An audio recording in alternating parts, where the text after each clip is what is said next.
Здравствуйте, компания Прогресс Авто. Обзор мини-трактора Шибаура P21F. Полноприводный трактор с хорошей мощностью и ФЗ в комплекте. По шинам здесь у нас передние достаточно хорошо потерты, но зато нет критичных растрескиваний, по этому поводу проблем нет. Задние износ небольшой, есть небольшие растрескивания под елкой, опять же ничего критичного. Трехточное навесное устройство, сразу покажу, с гидрорегулировками дополнительными. Фреза 1,45 м с автозаглублением, датчиком. Ножи, износ в районе 40%. По правой стороне шины задняя вообще без нареканий, передняя также изношена, как и передняя левая. Трехцилиндровый мотор, напомню.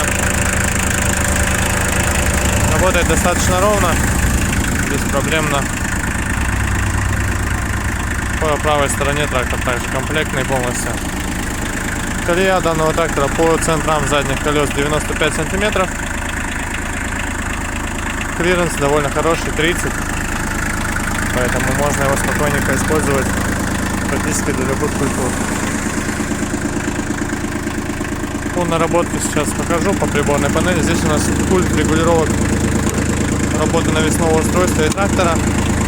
Слева от водителя все виды раздаточных коробок. Ручной газ прямо под рулем. Слева основная коробка переключения передач.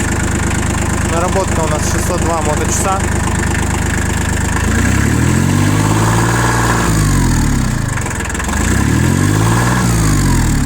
Думаю, отлично слышно, что двигатель очень легко и просто набирает обороты, беспроблемно работает. Газом ручным можно отрегулировать его холостые, либо соответственно рабочие обороты. Поэтому вот такой трактор у нас есть. Всего доброго, Прогресс Авто.